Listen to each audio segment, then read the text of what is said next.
He began life as a tweet, but was ever expanded into a 5-part mini-series.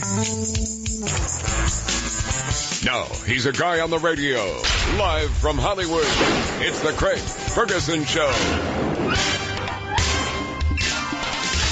I'm very excited we're here in New York City. Oh, what a cool place. In New York City, it's the most exciting, happening, vibrant, sexy, throbbing genital of a city I've ever been in my life. Yeah, because the buildings are like penises. Okay, that's fine. We'll go with that. Guess who we ran into? This is how exciting it is, because normally we do this show from my guest house, and I have never run into this individual in my guest house. Right. But guess who's here? Well, I'm very excited about who's here. And me too, because it's Paul Shaffer.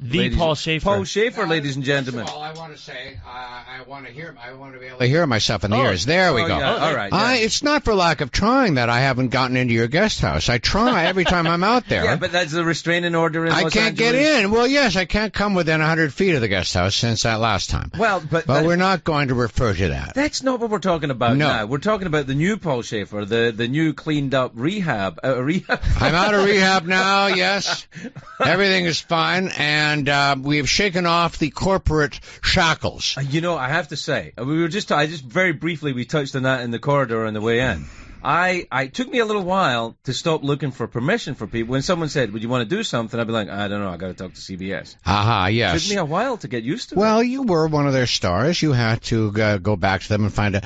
Did you have to ask them permission to have the horse on? Yeah. And to dance with the horse? Yeah. I bet they didn't want you to do that. They didn't. And then let me tell you this. Do you know who the front edge of the horse was? No. That bearded gentleman sitting right there. You were the front of the horse? That was Malibu me, yes. Joe So Bolter. you can dance. Thank you so much. Wow, that's really nice. And you guys go back together? I mean, because you're still with Craig. Yes. Now you're doing this show. Once you dance together, always together. Don't make him do the horse on this. You won't be able to see him. I know, but who was in the back? What we want to know is who was the horse's ass. There was many different horses' asses. Yeah, a lot of men back there. There was a lot of men in Joe's hindquarters over the years. I loved it.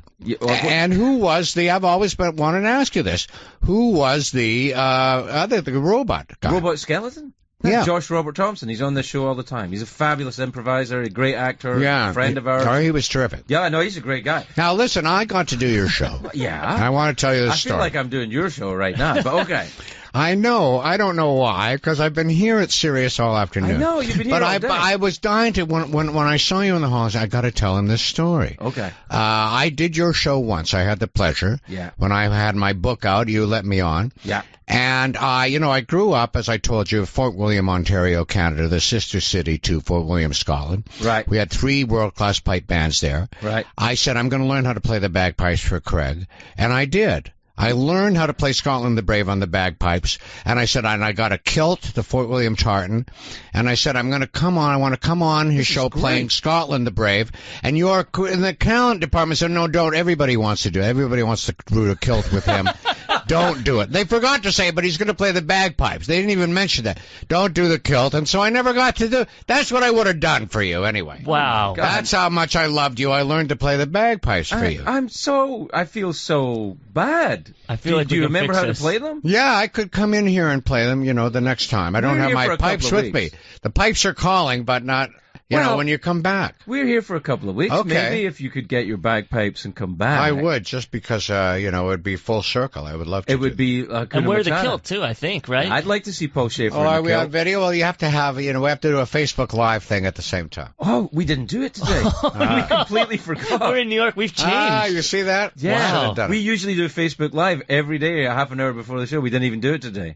Yeah. You're looking much handsomer than when you know why? I've grown a beard. It's very manly. Thank you very much indeed. I've also taken to waxing my gentleman's area. Are you? Your genitalia waxing? Wax. Are you? You're not vagizzling, are you? I'm a Are you vagina. vagizzling like Jennifer Love Hewitt? Yep, I do that. I bedazzle areas of my body. And then, people look for the jewels. Now, you are a jewel, and I watch you. You're on a series on YouTube, How to Flirt. You and all the gorgeous gals who came on your show, and they all dressed up for you. Oh, yeah, that's my wife's favorite. And I bet it is. Yeah, I bet it is. Yeah. No, wait, you know it's the job, Paul. You know I'm like a doctor. I'm not really involved with these women. No, I'm of just, course. You're a doctor. I'm not. You're a doctor. I'm not touching them. I'm not, there's nothing going on. You got it's to just, touch a few of them. No, it's kind of like, do you remember the old peep shows? Yes. On 42nd Street. That's when New York was New York. Yes. When you could walk down the street, put a quarter into a slot, a letterbox would open, and you could see an angry middle-aged lady in her underwear smoking a cigarette, cursing at you. That's what you want. Yeah. That was So erotic. you're saying that's what you did? That's what you gave America? I was the angry lady in my underwear. Well, don't cursing put at yourself America. down. No, you were fantastic.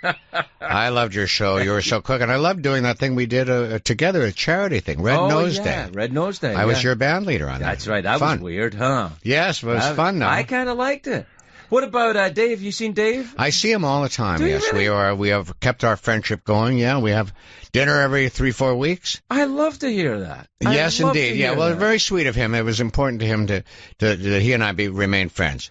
Well, I have heard on the grapevine, Dave and I were never close, or indeed talked, but except on the show. I mean, no bad blood, but no good blood, no any blood. I see. Just I'd go on the show, he'd talk to me, I'd leave. But Yeah. everybody I've talked to that knows him has said that since he left the show, he seems to be a bit happier. Well, we were all a little tightly wound while we were doing that show, Yeah. weren't you? Yeah, I'd had enough. And you guys did like 150 years. I Well, only we did 33 years of shows, and you never kind of come down. Your adrenaline races for the show all the time. and you're up, and then you don't really go to sleep. You're up, and I used to spring awake real early, 5, 6 in the morning. Couldn't Yeah. help it. And we were yelling, people yelling at each other and stuff. Yeah. You just can't help it. Yeah, that's the way the body. So all of us are both of us are a little more relaxed now. I like to think so. So what you're doing is just playing music now again. I had Like to. I thought I was supposed to retire and slow down. I got very sad and depressed. Yeah. I got this call from Seymour Stein, legendary record exec. Would you like to make a record? And I cheered up right away, and I made this CD. It came out just last week. Is it? And it's number one. Well, no, it just came out. It's number one. No, well, yeah, if it you is. say so, I'm sure it is number It's one. number one. Craig What's- Ferguson says. What's the name of it? Paul Shaffer, the world's most dangerous band. Yeah, the that's name it. is the act. Yeah, That's that's the one. It's Billboard. number Well, one. thank Number you. one. Let's crack over some. And you heard it first on the Craig Show. Thank you, That's right. Craig. Yeah. It's Isn't number that one wonderful? in the what they call the chart. Oh, the chart. The kids say charts. The charts. Yeah, The- I learned the how charts. to say Yeah, and the carts. Yeah. Yeah. Listen, Paul, thanks for coming in. I'm It's so happy that you had me, Craig, and what a pleasure to run into you just in the hall. And I got to you're come in and such see a you. star. We did finger touching there. Yes, Yeah, we it's did. really, and, really and, nice. nice to Nice. meet you. Yeah, the front end of the horse. Yeah. Such a great. fan, Thanks, yeah. Paul. Thank you guys. All Loved right, it. they'll guide you. Thank you very much. What a lovely man. Loved it. Couldn't be nicer. Couldn't be More nicer. talented. Talented. Funny. He's still talking. Thanks. Thanks, Paul. See you later, buddy. All right. Please don't See- talk about me when I'm gone. All right. No, we won't. No, And enjoying some nice snacks while he was I here. think that's the sign of someone who's relaxed on radio. He brought in crunchy snacks. Little cookies. Yeah, and he crunched all the way through. Although, to be fair, it is March and Paul has just woken up from hibernation. Oh, is this what? Yeah, Is it he's- all Canadian? Canadians, yeah. What happens is the Canadians, round about November, their nuts are all stored up, Oh, okay.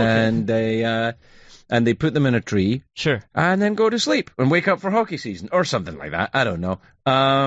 Well, that's really it's all nice. good. And he learned the bagpipes He for you. learned the bagpipes from me, which I think is very exciting, and I'm very, very pleased about it. I just wish I'd heard it. But so things were kept from me in that late night show. Yeah, so you didn't know any of this was going on. No, I think that's quite twisted in a way. Yeah. The man learns the bagpipes, and I don't even get to know. It's kind of like a date where the guy shows up and he's got the boombox, and then Dad comes out and says, "No, you can't hold up the boombox and play it for him." That's exactly what it's like. Yeah. In fact, Joe, I couldn't think of a better analogy. Thank you. Yeah, okay, that's yeah, fine. You're the girl up in your bedroom crying. I'm a teenage girl in my bedroom crying, and Paul shows up. But anyway, look, never mind. It's our first show from New York. Are you having fun? I'm loving New I'm York. loving this. Look, I hate to be nitpicky. There's a lot of garbage in the streets. What's going on? Why is there so much garbage? I It's don't like understand Britain in that. the 1970s. There's like I don't know what's going on. In L.A., we have bags of garbage. People come and they take them to places. Here, they just seem to just leave them on the street well, side. there's a lot of it. I think it was because of the big storm. Oh, they can't pick up the garbage when it snows. No, I think when it snows, it's hard to pick up the garbage, and you have to wait for it to get gamey.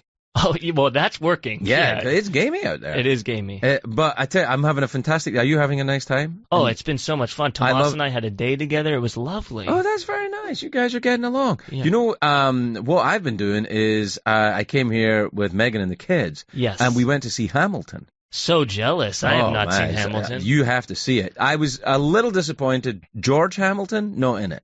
Well, then what's the point? Well, it's actually about a rapping president, which I didn't know we had. Oh, that's really... Yeah, no, I took Milo, my oldest son is here. Milo, come on up and talk to us about, but put these headphones on. Because Milo came with me. Now, Milo's what they call a teenager. Yeah, millennial, is that right? Are you one of the... Milo, are you a millennial? I like to think of myself as one, but I think they call them Gen Z or something. Gen Z? I know. Gen Z. Well, wait, your girlfriend's name is Jen. Is yeah, she... yeah, but she's Gen F. All right. So not Gen Z. All right, so Gen Z sounds to me a little bit like an anime thing. Gen Z sounds a bit more like a name like on those customizable license plates or something. Oh, Gen Z, yeah, you're right. Gen Z. Z, fuck the lady. So, listen, Milo, we went to see Hamilton.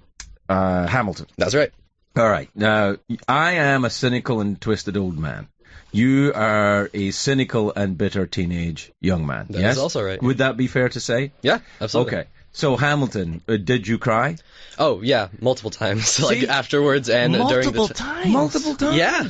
Whoa, so can you give me a little bit, without no spoilers? Well, hold on, Tomas just dropped the watch, all right? Tomas. But he tried to play it off and just get out of here. He's like, oh, sorry, everyone, I dropped my coffin. And Wait, but can I no spoilers, but I want a little taste of what we're crying about, like little bits and pieces. Milo, no spoilers, but you tell him. No spoilers, you got it. It's hard to describe, really. As soon as the show starts, when you get the opening song, and you're just locked in. Yeah, that's how it starts. Let's do it again, Milo. Let's do it again. Dun dun dun dun dun. Wow, that's beautiful, guys. Yeah, Father, son, and then Hamilton comes out and he goes nuts. Oh, it's great. Shoots up the joint. No way. Yeah, it goes crazy, and there's a robot. The robot goes nuts. This sounds incredible. Yeah, it's crazy, right, Milo? Absolutely, I was blown away. But you're not crying at that, or are you? Well, I was just crying because the robot got killed. Sorry, I should. Oh, spoiler. Sorry, yeah. But it was a 17th century robot. Oh. Was it 17th century? Yeah, it was made of wood. Yeah, that's clanking all around. A wooden robot. There's really a wooden robot in this? No, that's not a robot in Hamilton. What is wrong with you, man? A wooden robot? I have no idea. No, there's no robot in it, but what it is, listen, if you've seen Hamilton, you want to talk about it, you can call us on the Sirius, what is it, Joe, 1-800-MATTRESS? Pretty close. Yeah. 844-547-3287, which is also 8445-GREAT. Right, or if you want to talk to me, or to Joe, or if you want to talk to Milo, I don't know, if you want to talk to Milo, will you take a call if anyone calls you? I mean, yeah, sure, let's do it. Okay, but I'm just saying, Milo, you're not 16 yet, so legally, I don't know if you can take calls. Oh, good. Not from telemarketers. You have to sign off on I have to sign off on the call, I think. Yeah. It's like another couple of months. Have you been doing your driver's ed, by the way? I have, actually. All right. Oh, how's it going? You doing some tutoring? No, we agreed. It's all online now, man. We agreed to preserve our relationship that I would not teach Milo to drive. Wow, yeah, that is it's very stressful. But wait, are you in the car at all yet? A little bit. It's mostly online right now. The online service for teaching driver's ed is pandering like crazy. It's using all the new words incorrectly. It's trying to make memes that don't make sense that I've studied for minutes. And I've what does this mean? It's a dog with a hat. It says inside I'm a torrent of emotion. That's the meme. This is driver's ed. This is a driver's ed meme. Yeah, I don't even know what a meme is. So, I don't know. Like if you want to talk to me or Milo or Joe, it's 1-800-MATTRESS. What is it, Joe? 844-547-3287. That's what I meant. Or tweet us at the C Ferg Show. The C Ferg Show. Yeah, Milo. Do people still use Twitter? Milo, is that your generation still use it? Yeah, Twitter. I'd say Twitter is good. What are the ones that people use? Like Twitter and Instagram. Instagram's more of a friends circle. Twitter is more of a let me go on a radio show and talk to people. All right. So what you're saying is that Twitter is for people who are self-promoters.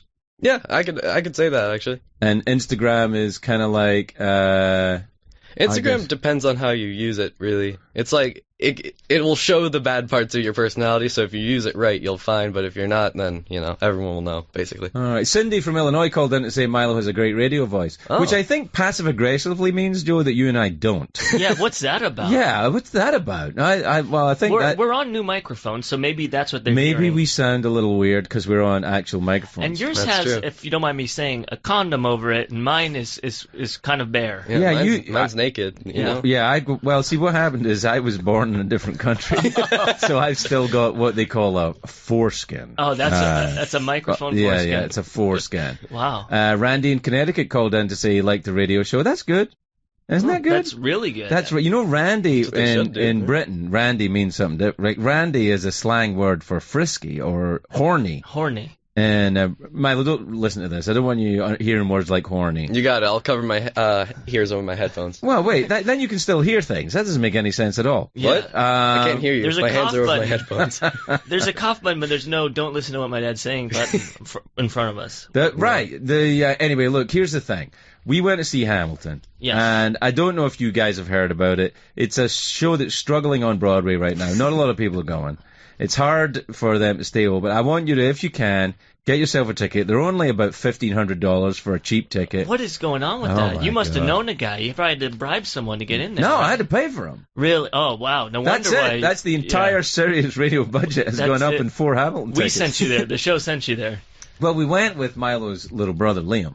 Oh, what did he think? Well, I think he did okay, right? For a live show, he did surprisingly well. He almost fell asleep midway through it. That's just because of the emotional, overflow, I think. I know. I kind of felt I was the same myself. Yeah, I mean, that's a lot to take in. Yeah. It's one of those shows where afterwards it starts to sink in, right when you're about to fall asleep, you're like, why does my pillow have tears on it? You Yeah, know? exactly. Yeah. You get tears on your pillow, Joe. Wow. Yeah, and I'm not talking about, unrequited love, which I know you're familiar with. Oh, yeah. And no one knows that better than me. Really? Did you well, you know what? Maybe, because Milo's just heading into that world now. He's like, he's coming up on 16. It's a transitional time in life. Like dating?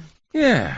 Is that? yeah. But do kids use online dating, or is that only after you graduate college? I don't know how that works for youngers. I'm pretty sure online dating's only legal if you're 18 and up. Oh, okay. I think. All right. Yeah, no, you may be right. yeah. yeah. So you still have to, kind of meet people at schools. The deal. Yeah, sadly we have to resort to human interaction, which us millennials, we're just, no. Yeah, you're not ready for that. Yeah. Talking to people is 2017, you don't do that anymore. Yeah. How many kids in your class total? In your Oh, grade? in my grade?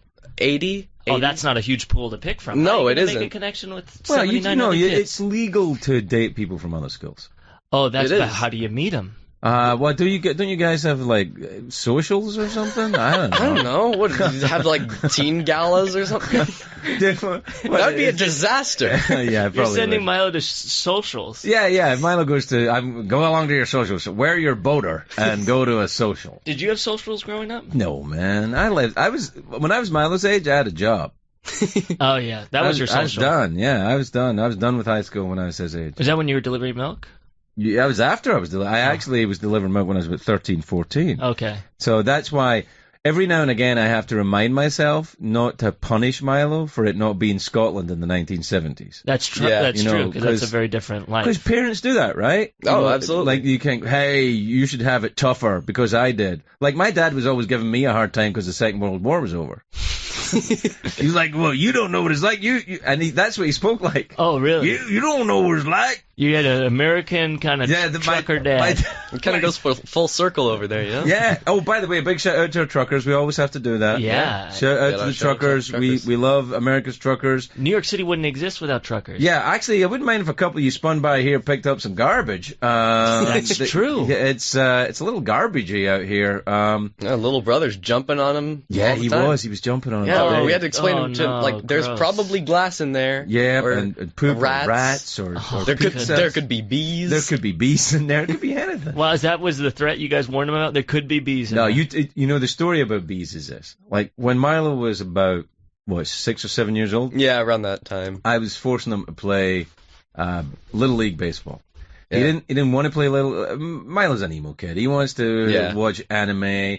He can tell you the all the Doctor Who's. He knows the order of the Star Wars movies. That's your vibe, right? Yeah, all 8 of the Star Wars, or 7, I guess. Yeah, I don't know. Anyway, somebody will get mad at you even for saying that. But the thing is that I was trying to get him to play Little League because I'm an immigrant and you want your son to play baseball. Sure. Right? That's what you want. You want your American son to play baseball. So I made him play baseball, but it's Los Angeles in the summer. And it's hot. It's too hot to play baseball. It's way too hot. It doesn't stop at weather, too. Los Angeles is, known for weather, but it's also known for the wonderful personalities over there, Yeah, that's right. There's some tricky parents there. Sports. Too. That brings them on. Yeah, definitely. So what happens is that Milo says to me, I don't want to play it anymore. I said, you got to play it, son. You got to do it. He said, Dad, you don't know what it's like out there. It's hot. There could be bees. I was like, okay. I remember my nose bled out there a few times just because, it was dry. But to me, that was like, I got to tell this will be the one thing that will push him over. Like, oh, no, we got to get him out there. The bees are getting out. Yeah, the bees are... There could be bees. There wasn't even bee incident. There were bees in, some nearby. They could have been there. To be fair, Milo, let's be honest, there were reports of bees in the neighborhood. No one actually ever saw a bee. But that was enough. Legend has it. Legend has it on a dark night you can see bees. Anyway, look, go and do your homework. I'm talking to your Uncle Joe. All right, so but thanks, Milo, for the... Oh, you know what? By the way, I've got a job for you. Yes. We've got this new thing. I was told, Joe and I have agreed on it. We're starting this new bit on the show. It's called Positive Movie Review. Okay. And you're going to do it. And what it is go near the microphone. Okay. All right. So what it is this. You have to find a movie that everybody online hates that's coming out. Oh, I can list several right now. Yeah. And you have to, for this show, put together a positive movie review. Go and see that shit movie and give it a positive review. That will be your job. And if you can do that half a dozen times in a row, I'll buy you a reasonably priced second-hand sedan when you pass your driver's test. Oh, that's nice. I thought we were just going to give him like a show T-shirt or something. Oh, yeah, T-shirt first. Yeah, well, let's just go with a T-shirt and then maybe... Yeah, we'll work our way up. Have you finished that driver's ed stuff yet? No? It's not finished. Well, you better get on it, man. Come on. All right. So you go and do that and I'll talk to your Uncle Joe. All right. Thank you for having me on. Yeah, thanks for coming. No, it's good to have you. Go over there and do that. All right. So good kid, right? Great kid. You've done great work. I think so. See, that's the thing you do when you're a parent. If you're the parent of someone who's cool, you take credit for it. And if they're not cool, you say, well, it's not my fault. Oh yeah, you blame the mom. It's a win-win either way. All I'm saying is there's no need for, not having kids because you can, as long as you can blame someone else, it's fine. Oh, that's really good. The Parenting by Craig Ferguson. Blame someone else. Blame someone else if it's a problem. So anyway, we went to Hamilton. That's a great New York event. What did you do at the weekend then? Tomas and I, during our day date, we started at the new museum, which is, I think, in the Soho area. Yeah. And it was really cool. Are you guys a couple now, then, you and Tomas? It's kind of feeling like it. My girlfriend, Tomas's wife, I think, are a little jealous. They wish they could be here. But we found out weird things like I don't like raw tomato with my food, and Tomas's wife doesn't, so he eats her tomato, but now he's eating my raw tomato. All right, we got to take a commercial break because this is awful. I gotta talk to you about this tomato stuff. You can't seriously talk to me about whether or not Milo. You hate tomatoes, don't you? Where are you? Yeah, that's right. Yeah, he hates tomatoes. Oh, but you love them. You're fighting for them. I'm just saying that American tomatoes are the backbone of an independent nation. No, I don't. If they're cooked, it's fine. Okay, it's the raw tomato that I can't really deal with. Do you know what I will say? I'm sorry for saying this in front of you, Milo, but it's true. A man who doesn't like raw tomatoes, will not pleasure a lady orally. Will not be able to, or just can't? Just won't do it. Won't have the stomach for it. All right, so you're saying I just got to power my way through some raw tomatoes? I say have the raw tomatoes. The ladies will notice. And hijinks will ensue. All right, well, that's some good romance advice from Craig Ferguson. Join us for more sex tips in front of my teenage son when we come back. That's awesome. We'll be right back. The number two show in the world. The number two show in the world. The Craig Ferguson Show, Sirius XM.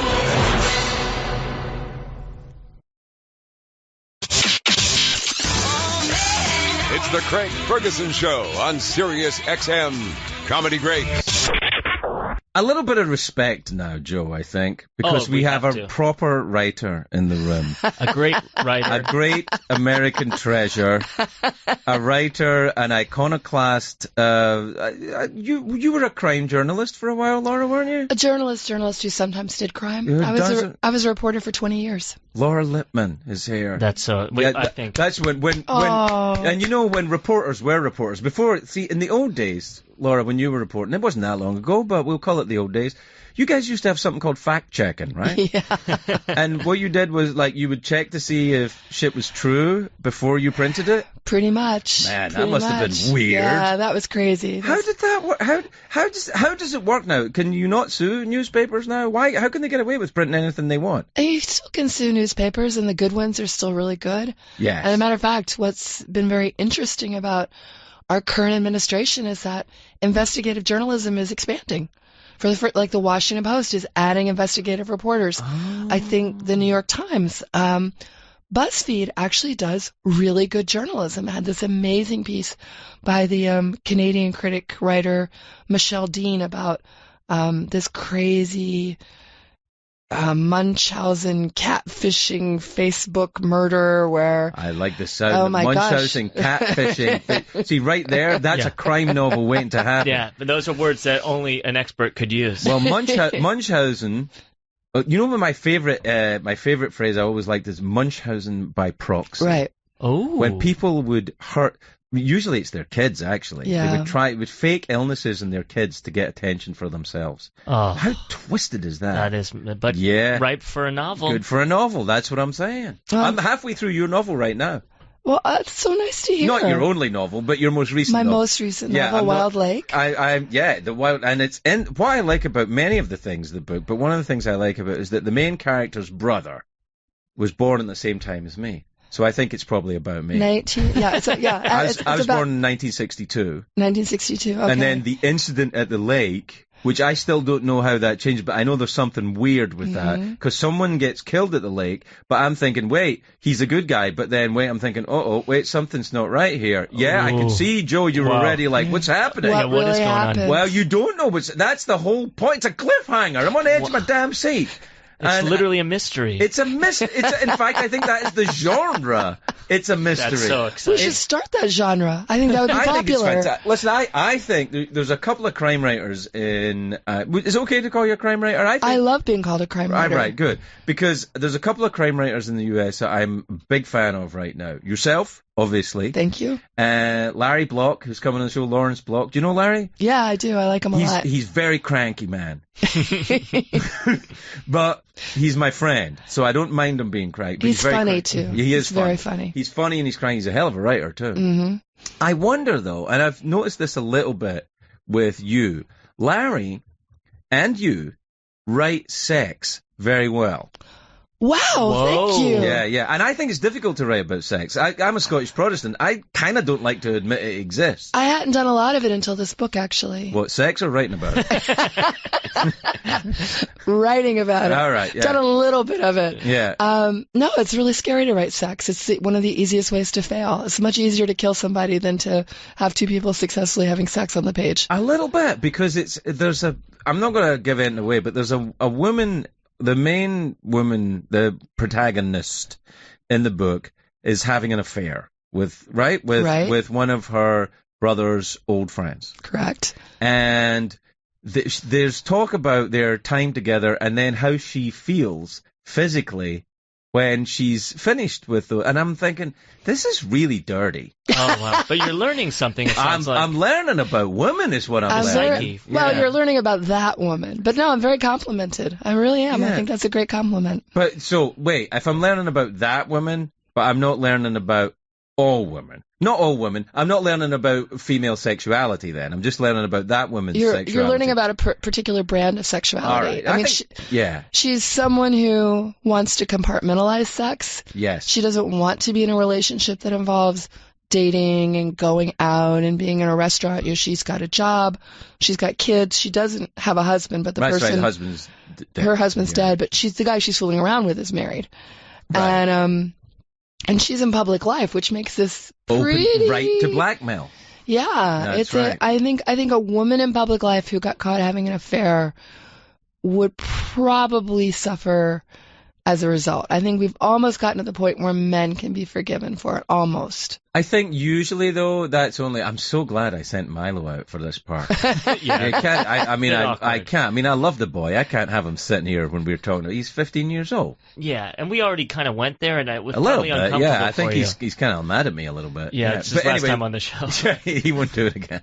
But I think that, you know, the men get away with it in public life, or they try to when they have their wife standing next to them with long-suffering look on the face, and it does seem a bit of a double standard. But you know, we're not.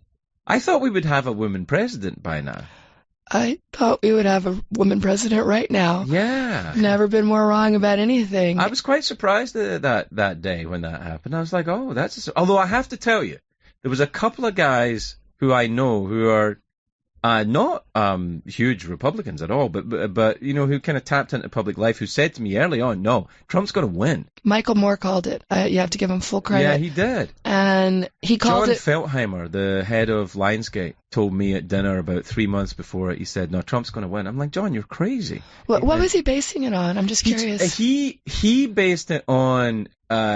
John's a businessman. He started a Lionsgate film company. He's very instinctual. He's a reader of audiences, he's a reader of people. And he said, no, he actually bet money on it. He's a huge Democrat, but he loves money. So he went to Vegas, and we didn't go, but you know, he put money down on the result and won. Oh, I know. Wow, I'd be very conflicted about that. Yeah, I think he was a little conflicted about it too. But it's so. I mean, people have always voted against their interest. That's just true.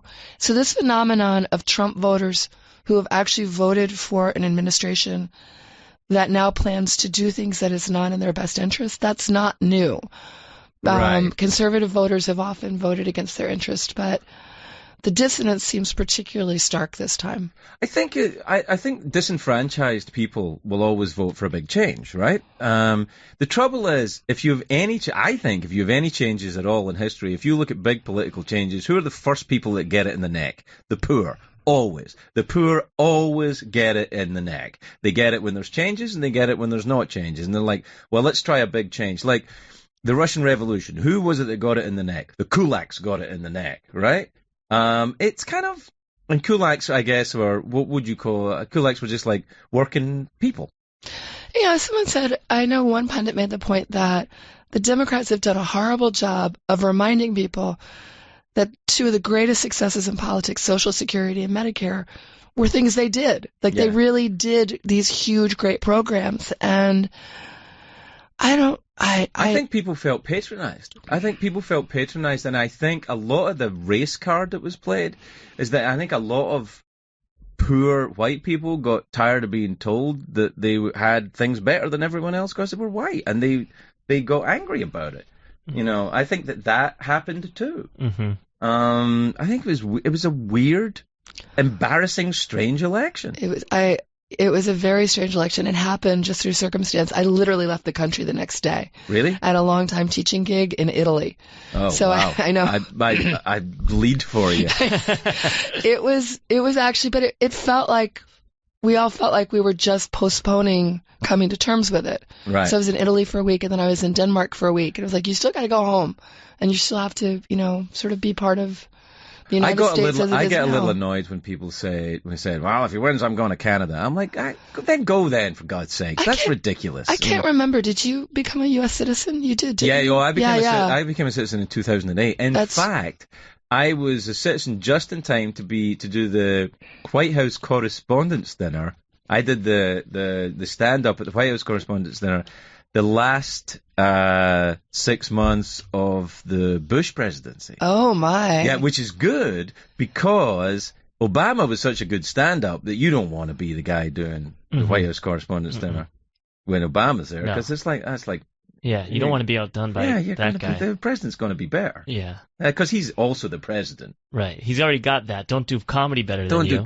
So, like, really? You have to do that too and drop the mic? Thanks, Obama. All All right. So anyway, crime novels. That's what we're going to talk about because Joe and I have decided. Well, I decided, and Joe agreed with me under pain of execution. Sure. That I don't even we know. are going to try and do 2 hours a day.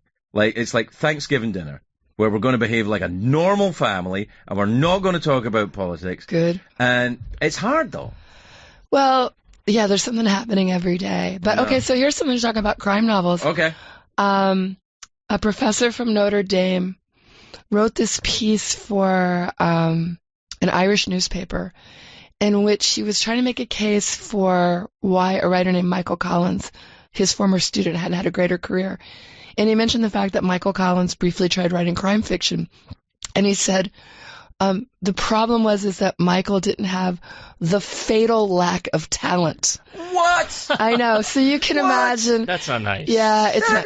Yeah, the Irish Times has run a piece with 13 writers sort of arguing back. I know. That's crazy. But this debate will not go away. It just won't go away. It comes around again and again. Well, you know what that is, though? I think that's academia. That's why they always disappear up their own asses. I always think, wouldn't it be great to go and get, do some professorship, and occasionally they come to me and say, come and do a lecture about this, Greg. And I'm like, okay. And then you talk to people for 10 minutes. It's like philosophy, Joe. You majored in philosophy. Yeah, that's true. It's like all philosophy, when studied academically, ultimately disappears up its own ass. All of it. Always. 100%. Everything. Yeah, no doubt. And it becomes about semantics. It becomes about the meaning of this word against the meaning of that word, or the 2 different meanings of the word. It's a waste of time. I look forward to your angry erudite letters, everybody. But I'm telling you, that's what I think. Yeah, if you want to argue with us about philosophy, call 1-800-mattress. And I really mean 1-800-mattress. They'll argue with you. I'd like a mattress. What kind of mattress would you like? What does it mean to be a mattress? Why? Why would you like a mattress? Why not? Why wouldn't you just be a stoic? A stoic wouldn't have a mattress. No, just sleep on the ground. Right, exactly, and be happy with it. Anyway, I think that's. But you write crime, right? And you write about people doing horrendous, awful things to each other. Yes. And I know you a little bit, not very well, but I know you a little bit, and you seem to me, because I have a theory about this. I'm going somewhere with this. You seem to be someone who is quite happy and reasonably well-adjusted, and maybe, and fairly positive in their outlook. I really am. I'm a fairly happy, optimistic person, but I think that I have a somewhat dark view of human nature, and writing crime fiction is very cathartic. It allows me to sort of examine what happens. I'm really interested in what happens when well-intentioned people go wrong. I don't like to really write about the sociopath or the psychopath who wants to go on a killing spree just because that's what they do. They're a monster. Right. I'm fascinated by the fact that some of the most horrible things happen when somebody thinks they're doing the right thing. I think you can even extrapolate on that and look at radicalization, both politically and religiously, of people who are looking for a reason for bad behavior to feel like the right thing. So that if you say, if someone wants to go on a killing spree and you say, well, that's society says that's wrong, but I can give you a franchise which says that's okay. That actually you can go on that and you can justify it. It's kind of like putting a little corporate badge on it and saying, yeah, it's okay, it's acceptable to run your truck in innocent people on the Croisette because you're doing it for a reason, and you franchise abhorrent behavior for your own political or it's not really religious, that's unfair to religion, but definitely political ends. Mm-hmm. And I think that, yes, it's fascinating to me, but here's what I think about you guys who write about crime, you and Larry and some others, and I've talked to Joe about this a little bit, is that when I talk to comedians tend to be dark and tortured and pessimistic and twisted and sad. By the way, David Attell coming up. David Attell coming up the second half of the show. Yes. But comedians tend to be tortured, and people who write about such things as yourself, and I know a few, Denise Mina, who's a friend of mine. Wonderful person. Denise is a wonderful great writer, right? Denise and Larry and you and Stephen King, who's Stephen, like very grisly stuff, but all upbeat, sociable optimists, I would say. I think for the most part, I know that's a fair description of me, and I think we leave a lot of stuff on the pages at the desk. and it's worked out, and you've got to have your say. You get to sort of, I mean, that's the great thing about being a novelist. Look, no one needs any more books. Everybody could stop writing right now. There are more than enough good books. The ego and the arrogance of saying, I have something to say, and I'm gonna write 100,000 words, and I'm gonna actually sell it to people. Yeah. I'm gonna actually ask people to give me money when the world is awash in stories and language. That's what the writers have in common, is we have really big egos. So you would describe yourself like that? About my work, I would. I mean, you can have a big ego but not be obnoxious about it. I mean, we often think about ego as that external thing of bragging, of like, sort of being full of bombast and running around saying, I'm the greatest. But there's a different kind of ego, which is simply, I have a story to tell. I want my place at the campfire. And that's what this is. Lee Child has talked about this right. culture of storytelling, which goes way back. He thinks it's evolutionary, that storytelling had a function for humankind. When there was everyone was gathered around the fire inside the cave. I understand, but storytelling, if you looking at it like that and saying, using the comedian and the novelist as examples, the comedian is the storyteller at the fire. You're writing the scripture on the temple wall, okay. And so that is that's a different. I think when you write stuff down, you throw a stick into the future, and one hopes, and that's and I don't know if that's arrogance or maybe denial of your ultimate demise.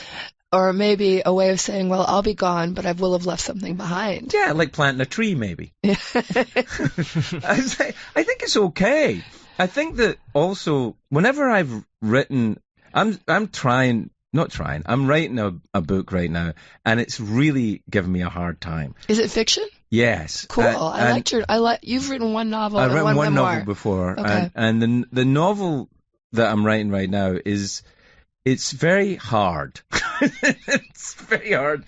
And the only time I'm able to write it is when it's too hard not to write it. When I feel like, if I don't write this, I'll never get any sleep. And wow. Is that the way that it works with you? Or are you very disciplined and good, like I'm going to do 4 hours today, and that's what I'm going to do? I tend to be pretty disciplined, and I say I'm going to try to write 1,000 words today at minimum. 1,000 words is my minimum. That's good. For an old reporter, that is, that's the weather story. Right. It seems like nothing. And, I am very comfortable saying I'm just sitting around thinking about stuff. I mean, today I did not do any writing. I'm just starting a new book. Right. And it's just beginning to percolate. And I'm like, so I did a lot of, my Google searches are horrible. I don't ever want anyone to see them because I'll get locked up.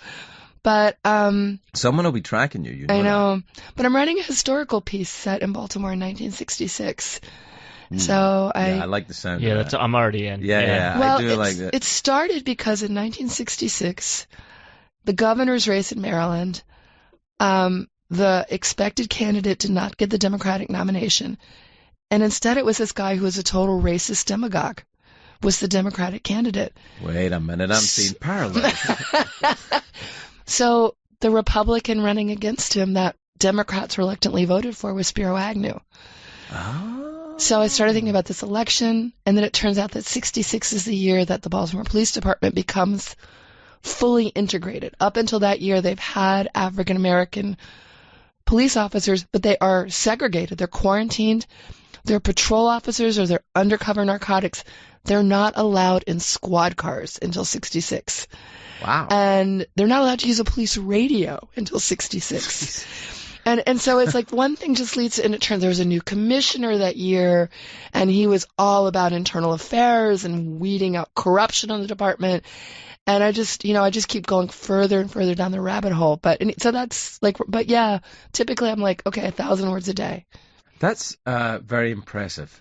I like that. I like the sound of you keep going, you go back to Baltimore. I mean, Baltimore's where you're from, right? And you live there. You're there in New Orleans, right? Yeah, mostly Baltimore now because... Did you ever see a show called The Wire? That was a good show. Did you ever see that show? Who was the guy that wrote that? He was all right. He was okay. Cranky. Yeah. He's a cranky one, though. I've run into him a couple of times. Oh, my gosh. You still married to that guy? I am. Wait till you see the next show. It's all about Times Square in the 70s. Oh my God, I love it already. It's all about prostitution and pornography and the pornography industry taking off in the early 70s. I first visited America in 1975 when I was 13 years old. I remember these stories from your book. And I went to Times Square and I saw that thing, whatever that was. I was like, America, you have my heart. So I love the idea, because all of that's going, back then, perverts were hunter-gatherers back then. If you wanted a little bit of action, it wasn't like the internet. You could just point and click or something. Yeah, you had to dress up and go out and find. And there were still decency laws. The law was just beginning to change about community standards. That was the big Supreme Court ruling that cleared the way for pornography to be in movie theaters and not to be hidden behind the counter at the bookstore. It's such a weird thing, all of that. I mean, you think back to it now, because you have to protect your kids from just going online and seeing the most horrendous imagery will come up right away. I mean, if you know what to look for. And if they use the computer right after you. Yeah, if they go to my search history. But it's kind of, it's odd. It seems so weirdly innocent that was the way it was. But I'm guessing. I mean, I don't know if innocent. I mean, it's different. I mean, I will say my husband is probably the only man on the planet when he comes home from a day of work where people have been getting naked and simulating sex, and he's writing about pornography and prostitution, and he says to me, look, this is really a critique of capitalism. And I believe him. No, you know what? I absolutely believe him. Actually, with David Simon, I believe him too. I actually do. I mean, there were moments, I have to say, I know that it was his gig and not yours, but the Wire for me was a game changer on TV. That changed everything, I think. Just and especially if you could see the subtext. Well, you can't see a subtext, but if you could feel the subtext, right. It was a remarkable piece of work. And I don't think he was the first person to hire novelists to work for television. But he hired George Pelecanos. He hired Richard Price. Dennis Lehane. He hired Dennis Lehane. Yeah. And now you see people all over. I mean, Richard Price went on to create The Night Of. Yeah. And you see all these novelists that are now kind of moving back and forth between TV and writing their own novels the way they didn't before. Have you written anything with him? We've always tried not to work together. Yeah, it's going to happen. But we are working on something. But it is so unexpected. So we are writing the original book for a musical that will feature a score by the Pogues. I think this is okay. Whoa, I think this is okay. I think everyone amazing. went, yes, okay. Fairy Tale of New York? Of course. That'll probably close out Act 1. Yeah. Phil Chevron, who has since died, this was his dream. And, Phil was a member of the Pogues, and he loved musical theater. And he started getting in touch with David about 2007. David was in London editing something, and Phil Chevron would say, I want to go talk to you about my idea for the Pogues musical. And David, who didn't know from musicals, literally would bring me to these meetings almost as his translator. Well, when he says he's talking about a Pogues musical, he's talking about something that's a lot more Mamma Mia than Jersey Boys. I mean, they want to use the music, but he wants an original story. And we workshopped it 2 or 3 years ago. I shouldn't even be talking about it because people are so mad at us that we haven't done our rewrite. And we're working with Pelecanos. And this is going to work already. And we have to take a commercial break, apparently. There are people who are yelling at me. There are people who are going, no. I like it better when we were in my garden shed. They say, yell at you. Yeah, we're just like, it's like, go to hell. But no, but everyone's all yelling. Laura, thanks for coming in. I'm really, really loving the book. I'm so glad. And it's you still got it.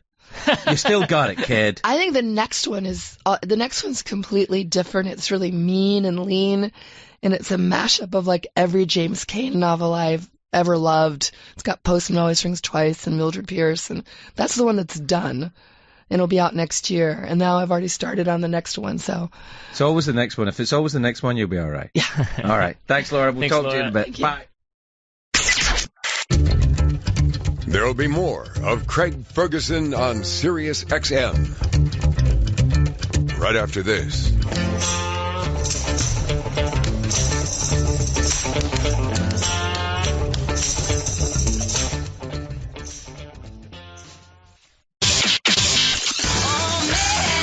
The Craig Ferguson Show on Sirius XM. Comedy Greats.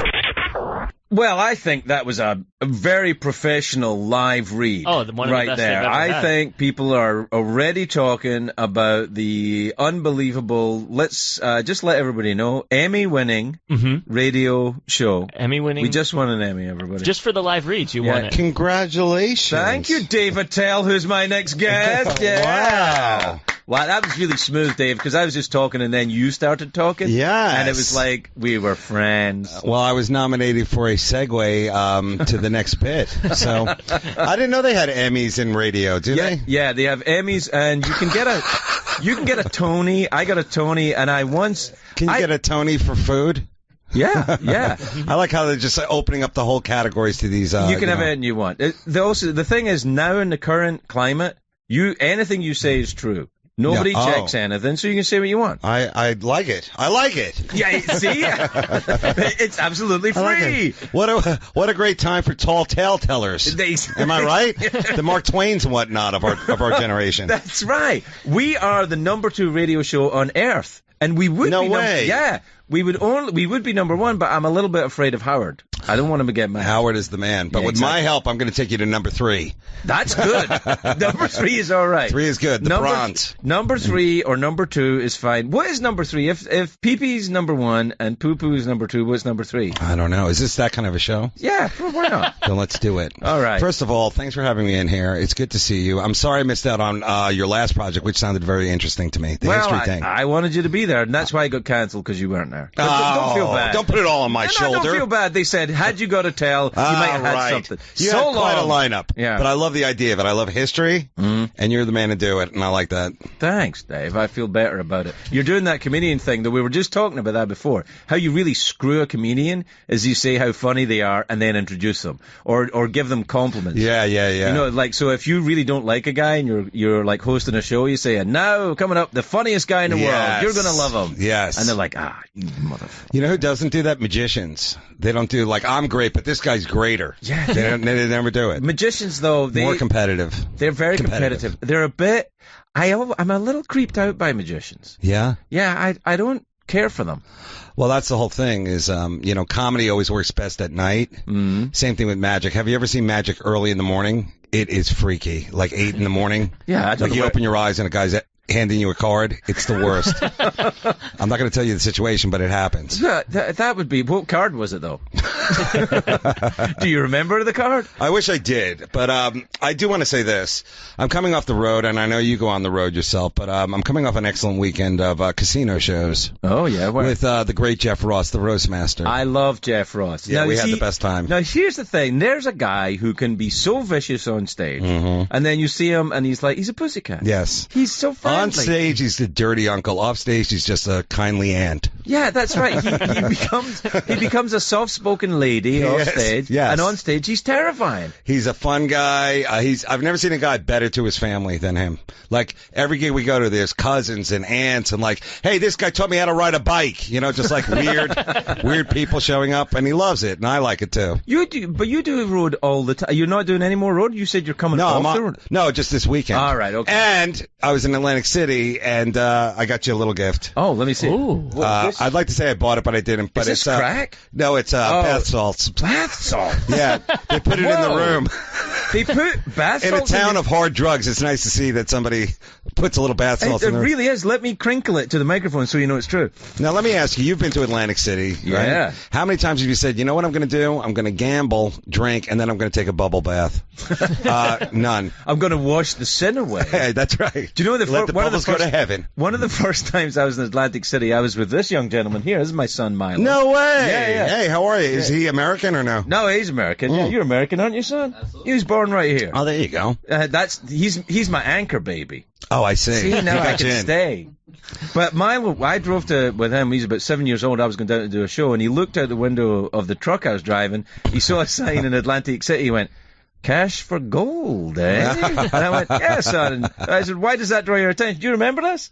I don't, but I remember some specific attachment to cash for gold. Yeah, no, you said cash for gold. I went, yeah. Why does that appeal? You said, well, Dad, for example, if you had an old wedding ring or something, you didn't need it anymore. Exactly. You can get cash for it. I was like, for it. You absolutely nailed it. That is exactly what it is. And what a great segue to this next thing I want to talk about. Okay. You know, I've done multiple shows here, and this time I got here very early. Yeah. So I went over to the Diamond District. Uh-oh. You know, where it looks like I work there, by the way. Oh, you know, I'm not going to say what that means, but yeah. And do you know the 4 C's of diamonds? Do you know them? Cubes, carrots. No. Carrots. Carrots has got to be one. Carrot cut, clarity, and the weight of the carrot. Color. And color. Clarity and color. Yes. What, are you buying some diamonds? Or no, I always think, like, you know, like there's so many other roads you could have taken. Like, I would like to have been a diamond guy. I think that would be cool. Oh, I hear what you're saying. It's a cool gig. Yeah, no, I feel the same. You got that little valise. You know, you're always coming in from, like, Brazil or Belgium, you know? Yeah, the diamond hubs. Yeah, no, I've got the exact same thing with merchant shipping. I feel like, you know, every now and then... container ships? Yeah, like, I could have just... I don't need to be the captain, but I don't want to be... like, maybe like a second officer. Second or first officer. I got my own cabin, and I'm like, I'm at sea for 3 months, so don't call me. I'll call you when I get back. Well, the beauty of what we do, entertainment, is that if you want to live out half a dream, you could book a Carnival cruise. How about that? No, have you ever done that? No, I haven't done it yet. I'm about 2 years away. Let me tell your son this. It goes...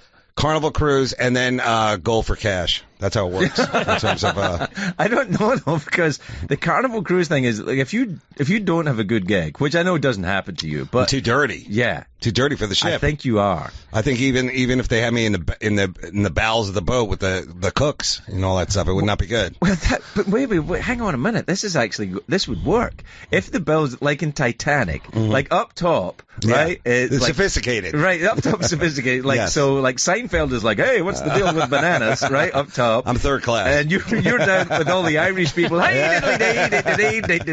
just doing that knife on the table thing. Yeah, I can see that. Like Russian roulette and everything. That'd be fantastic. No, I'd like to do one of those ships, but you know, let's face it, I'm not particularly famous enough or clean enough to do that gig. Well, you know? the first one I'm talking about like rent the whole boat out, not just like, you know, hey, and your comic is. I'm talking about like, you know, my cruise, you know. Well, because you could do your own cruise. Yeah, I couldn't do my own cruise. What are you talking about? Yeah, you can. I know a lot of guys. They have metal cruises. They have a horror cruise. You know, all those different things. Yeah, they could have that, but I'm not a genre, Dave. I'm like, what am I going to get? 40 cat ladies and me on a boat? Hey, crazy. You know what? Rick Springfield, he can sell out an aircraft carrier. That's how good that guy is. Well, maybe, it's the biggest boat. He's not that funny though. What? No, I'm just saying. Rick Springfield and me to get Rick. Now that would be good. Me and you. Oh, that would be great. Right, so what happens is I introduce Rick first, right? Oh, you're the host now? I'm the host, right? I go, welcome to the cruise, everybody. I hope you enjoyed your appetizers. Now here's Rick to play you through the main course. Get liquored up, because Dave will be on at midnight. Oh, I'm the closer? Yeah. Wow, that's a nightmare gig. I don't know. That's not good for me. I can't do it. I'll have to fake sick on that one. I can't come out of my cabin. Dude, I like seeing comedians going on about midnight, 1 a.m. That's what I do it. When they're angry about being there, that like the show's gone too long, and they hate the audience. That's my favorite thing to see. Well, you know, there's a lot of PC out there. There's a lot of phones out there. Yeah, you know? That's a problem. I'm sure you run into it at shows now where everybody's got their phone out and all that kind of stuff. And you know, I think that just ramps up the kind of frustration with the comic, you know. But when I went to like a concert, the musicians seem cool with it now. Like they'll just like the whole front row, everybody's got their phone up, they're taping, and like they just play to the camera, you know. So I guess that's what we should do. We should play to the camera. Well, but musicians is different because it's not like, you know, you don't go to see a comedian and go, tell us that joke you told 25 years ago. You know? Exactly. You know, and everyone joins in with, they went into a bar, the horse had a long face, but you gotta keep. We'll finish the joke. Yeah, sorry. No, I'm kidding. Yeah, the guy. But I thought you knew it. We all sing it together. But it's kind of. I think that phones in comedy clubs shouldn't be allowed. Yeah.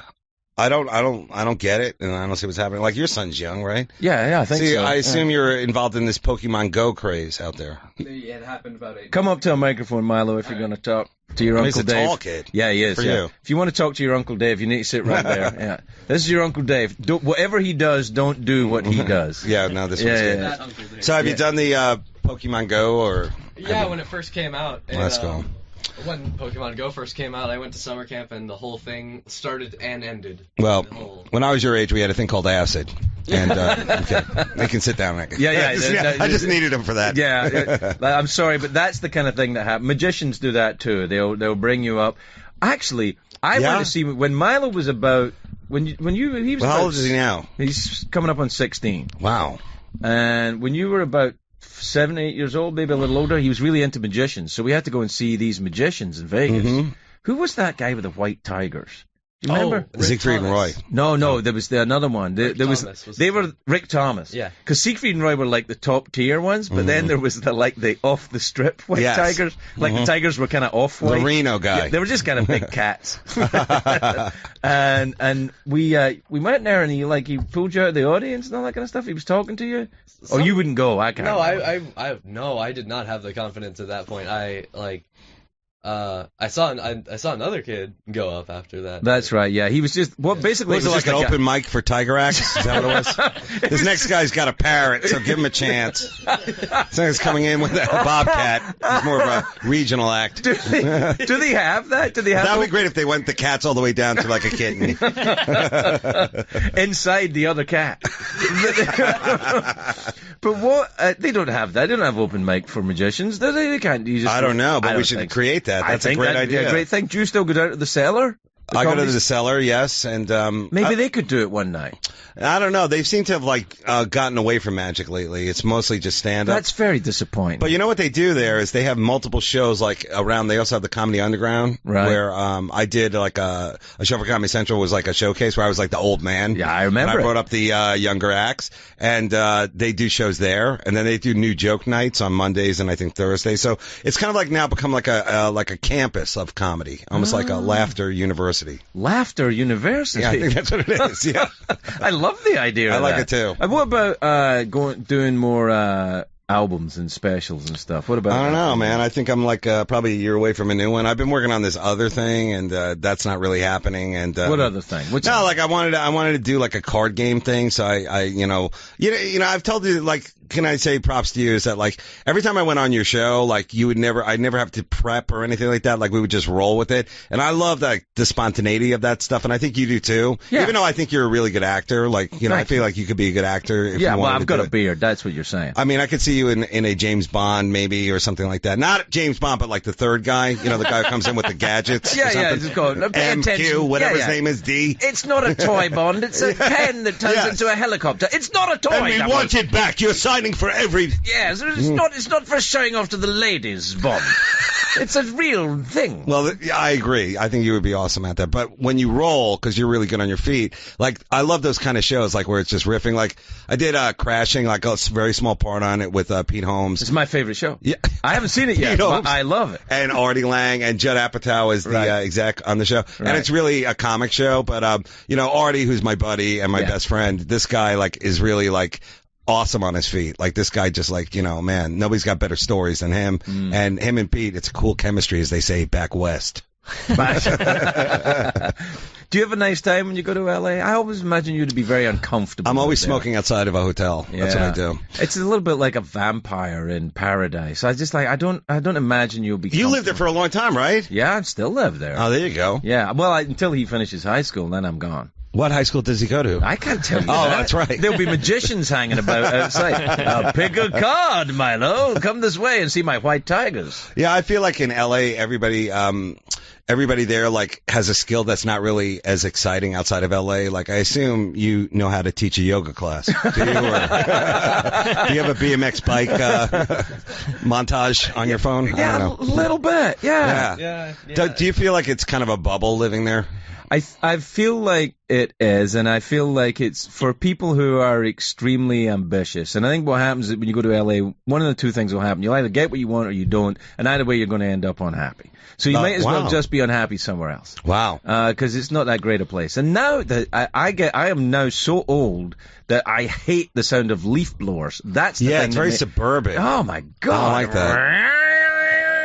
I grew up on Long Island. It does remind me a little bit of that, like, you never see the neighbors, unless there's a real big problem, that kind of a thing. Right. But what I do like about LA is that, you'll be like in a situation, all of a sudden, like another situation will break out. Like I'm in the hotel, right? And all of a sudden, all these beautiful women are going into the hotel, and I'm like, "What's happening here?" If you're someone who's in the room, you know what I would say. No, you can say it. I'm like, escorts? Yes. No. It turns out there was like a model audition, like a fashion audition. Oh. So I said to my friend, I go, "There's all these beautiful women going into the hotel," and we both decided that like the best time to hit on beautiful women is after the audition when they don't really know yet. Yeah. When you get them in that weird, Yeah. Like, am I attractive? You might not have gotten the part, but I'll buy you a coffee. Yeah, I think that's that kind of thing.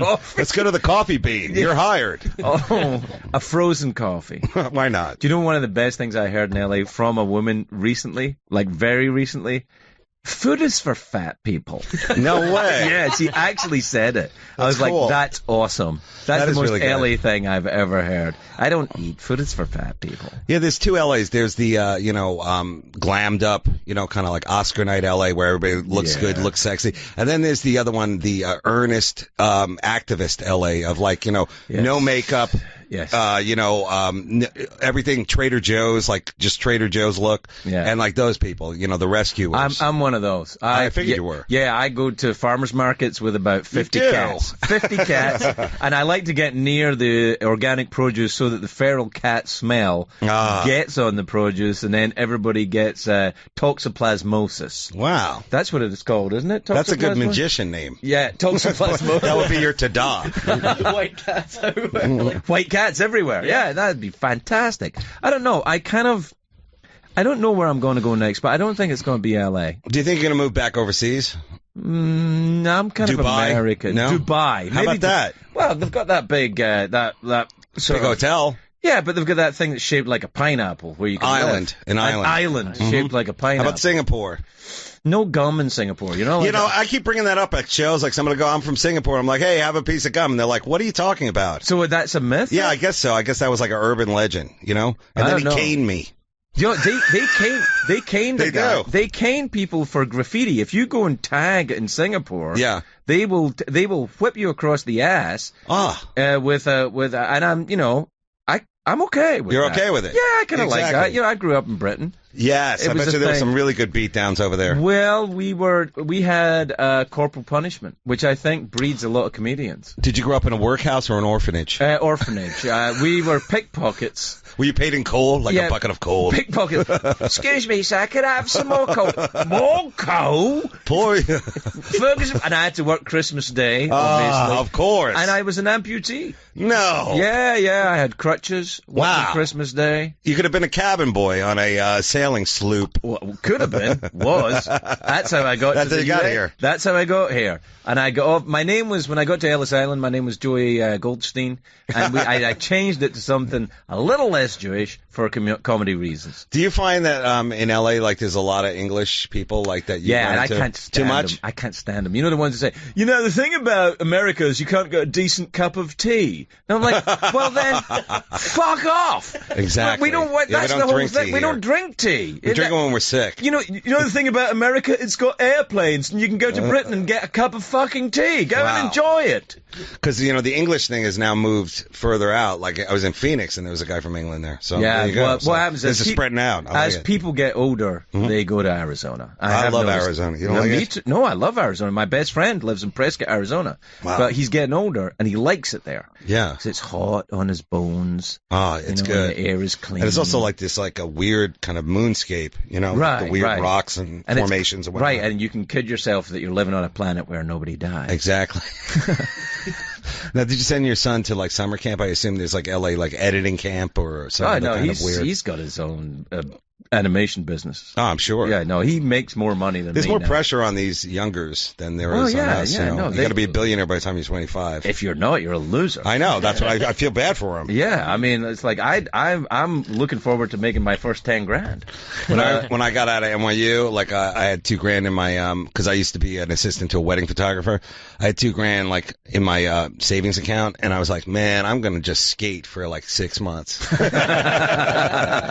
Now in New York, that would buy you like 2 weeks, maybe. Like a nice thing at Boston Market, like a full tilt, all the apps you want. Maybe some bath salts. I got when I was in LA. When I got to LA in 1995, I had this deal, and then I spent all the money, and I was broke. I had 27 cents. No way. 27 cents, and I had nowhere to go. And the thing about it was in the bank. Mm-hmm. And then when you get, costs $1 to get 27 cents out of the bank, so you can't get it. I knew I had it, but it was only a pipe dream to get the 27 cents. So you actually had to get another gig to get money to get your other. I had to earn money to get that 27 cents, and you know what the thing is? I still haven't gotten it. You haven't? No, now I just I leave it in there, accruing interest. You got to be good with your money. I think this is more. This is what we're trying to tell you, son. You got to be good with it. Your Uncle Dave and I are trying to tell you because he'll put you right. I dress like a hobo. I get it. Well, that's the game you play in L.A. Hobo or billionaire. Oh, really? Yeah, because they look the same. Right. You know, the guy, if they walk past the dumpster, probably a billionaire. Oh, okay. If they go into the dumpster, and then they're you can't, hobo. You don't know. It could be Owen Wilson. So you he's don't the know. gray area of He's the gray area of hobo or billionaire. Oh, got a round of applause from the sound booth there. Wow. These guys really hate Owen Wilson for some reason. Why? I don't know. I think he's not English, is he? No. What happens? I think he came here once. He came to the Sirius building, and I think he went nuts and took a dump in the foyer or something. You're lying. I am lying. About that's that. ridiculous. Yeah. Well, for legal reasons, I'm lying. But let's just say I understand. He didn't do that. You're not gonna go back on that tweet. Are you on? Yeah, you're on the Tweety. No, I'm not. Yeah, you are. I follow do it begrudgingly. I do it begrudgingly. Yeah. It's not my thing. I really didn't get like why it was so cool to do it. And, it's not really that cool. You know, I know a lot of people have made their careers off of Twitter now. You know, it's like these Twitter comics and all that kind of stuff, which is just more jokes that you have to look at. But at the end of the day, it's not my thing. I'm a low key guy. You know, I don't know if you know this. I'm really trying to like shuffle my way out of the business. A lot of guys are like, you know, hey, I got an idea. It's like I'd rather not do that. So you're going to the diamond business then? I was thinking of the diamond thing, but that seems like a family thing. Like you have to like be like grow up around it, that kind of a thing. Or so I probably can't do that. And I only know one language, English. That's like the kind of thing where you probably need to know like 5 languages. You know, like I Russian, would imagine, you know, Dutch, Hebrew, of course, probably, and then Old Valerian. I'll just throw that in there. Game of Thrones. Isn't that the herb that helps you sleep? But what then? If it's that's what you should be on is a Game of Thrones thing. I say this to every English guy I meet. Well, I'm not English, so I'm Scottish, but I hear what you're saying. Well, it doesn't matter. Yeah, I know. Like I met John Cleese at a gig, and that guy was super cool. You know him, right? Yeah. Well, I assume you guys all know each other, right? No. I suppose we all look alike to you too. No, well, you do. Yeah. But anyway, I go, have you ever been on Game of Thrones? He's like, what is that? And I'm like, of course he wouldn't know. Yeah, I mean, like, really? Do you know who I do know is Eric Idle? Oh, no way. Yeah. No, that's cool. These are comedy legends. Yeah, absolutely. He made me a hat. No way. Yeah, it's one of my prized possessions. What, I didn't know he's a haberdasher. He's not. That's the thing. He stepped outside of his normal world of comedy. And really? He made me a hat. And he just said, you look like you need a hat. He said, I made you this hat. Thanks very much, Eric. Was it a good hat, or was it just like one of those like threw it together hats? I got to be honest, it's not the best hat I've ever seen. It's not like I can't wear it. It's not like that fine specimen you're wearing. It was kind of like it looks like he kind of threw it together a little bit. But that'd be great if every time you meet him, he has another piece of clothes for you. Like I made you a poncho. That's easy to make. Well, ponchos are easy. I'm looking forward to pants. Or maybe pants are a different culottes. A culotte. Yeah. Culottes are the short pants. I like that. Yeah, there's fashion tips. If you get any questions for Dave Attell, if you see him in the street, ask him. Oh. Or you can call us at 1-800-MATTRESS. Is that right, Joe? Pretty close. 844-5-GREATS or 844-547-3287. All right. That's very hard to remember. Just 1-800-MATTRESS. It's on the screen. Look it up. They'll redirect you. What you got there, Dave? See, I was at the Borgata, and we were gambling, me and the opener, Sam. Very funny guy. And we were doing pretty good at blackjack. But, you know, they have these like 250 chips. $2.50. That $2.50? $2.50. What a cool idea. Am I right? It seems To like have a five. Well, $2.50. It probably costs about that to make the chip. Probably, but still, like, wouldn't that be better for just regular money instead of a nickel and a whatever? Like, you just have like a whatever. I like your like style. Just the whole thing. Yeah, I like it. Yeah, I like it. I think I'm ready to get on that ticket. Maybe politics is where you should go. I really do like it. I've, let me just say one thing is, this will not get any action if you hold up a $2.50 chip. In Atlantic City, it would. You think? To be fair, yeah. You could meet an attractive. Yeah, this person. looks like almost a kind of weird program right here. That's for sure. Well, it's kind of, gamblers and gambling addiction. Is an addiction. It is. My friend who has a super big gambling addiction, he was with us this weekend, and I haven't heard from him whether he did well or not. So I haven't heard that he needs money, so I assume he won. Right. Well, you don't know. Can I go with that or no? I don't know. I think that anybody I know who's got a gambling addiction is like, it's a real dark one. Yeah. It is exciting to hear the story, though. Yeah, the story's good, but it's a gnarly one. Like, I'm an alcoholic. That's just, you drink too much, sure. You poo yourself, you fall over. Right. But or fall over and then poo yourself, whatever. I mean, it's all the order. Make it your own, as we say. Yeah, make it your own. But the gambling addiction seems so full of self-hate. Yes. It's a hard one. And then you got to make that call, like, honey, you remember, like, we were going to send those kids to college? Well, how about trade school? What are you thinking? Got to, like, let, everyone else's dreams go down as yours go up. Do you know what I got once when I was doing the late night show? We used to have Magic Week on the late night show. Wow, this magic thing. I'm glad I brought it up. Well, it's because of gambling. Because what happened is, I didn't have Magic Week because I like magicians. I don't like magicians. But what happened was a buddy of mine who was on the show went to Vegas, misbehaved, got put in jail, and the only way I could spring him was doing a deal with the judge, because the judge in Vegas, and this happens in Vegas, also represented magicians. So if I booked a bunch of magicians, he could get out of jail. So it was like a swap, like one of those prisoner exchange. It was kind of like during the Cold War, one of their spies. Across the bridge. Right, exactly. So they sent him across the bridge, and 5 magicians came with them. I think it was 5, but it was like presto, there was 8. Well, the beauty of Vegas is I wanted to take my mom there eventually. Like her and I will just go there, and one of us will get back on the plane. No, I'm kidding. No, we'll go there, and I wanted to see all the Cirque du Soleils. Those are like those big shows. Yeah. And I've never seen a Cirque du Soleil show because every time, it's not like a spur of the moment thing in Vegas. People think like, hey, I feel like going. Let's go to Cirque du Soleil. You got to buy your tickets early. They're expensive tickets, so you can't just go hey, spur of the moment. That was an excellent buffet. Now let's hit a Cirque du Soleil. You can't do that. By the way, no one ever says that was an excellent buffet. What they do is they go, I can still breathe, and they force one more warm piece of seafood between I love their Vegas lips. buffets. I love it. I love the idea of like the breakfast buffet. Let's talk about it. Okay. Right? Your son probably grew up differently than I did. I mean, I assume you've had someone making crepes at every meal. No? They always have a guy there making crepes. He does not look happy to be making the crepe, but he's making them for you. Yeah. He looks like an ex-con, I thought he was going to be a welder, and now I'm just making crepes.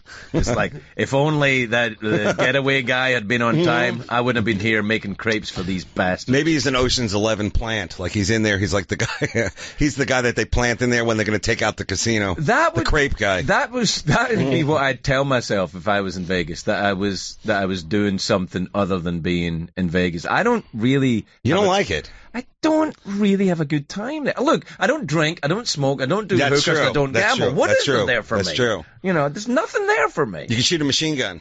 Yeah, I could do that. Actually, that's true, and you're right. I've judged Vegas too harshly. They have a lot of off the strip stuff that you can do, right? Do you like shopping for T-shirts? There's plenty of places now. Sure. And now they've legalized pot there too, which is going to slow the action down. Yeah, have you been to Denver since they legalized pot? No, I'm going to play there soon. I want to. You doing the Works, downtown Works? Yeah, I'm doing the one outside of town. Right, I've never been to that one. It's great. I started doing the downtown comedy Works because of you. Yeah, it's great. Because of the Skanks for the Memories. Yeah, I shot it. I taped it there, yeah. Right. And I was like, whatever that guy has got going on That's a great club. I need a piece of that. And Wendy, who is the manager, owner, Right. proprietor, she loves comedy. She's like definitely one of the best. She is. Really She's fantastic. I love that club. That's cool. So you've been there since the legalization. It's changed at downtown. What do you think? It's kind of like it's like a line outside of a Fish concert now. It's like everything's like hacky sack and just Really? jokes. Yeah, it's bad, and it's at high altitude. That's true. Well, we had a discussion today actually about the Mile High Club. Oh yeah, you wanted to ask. Yeah, me about I this. want to ask a question about this. The Mile High Club is if you have sex on a plane, right? Right.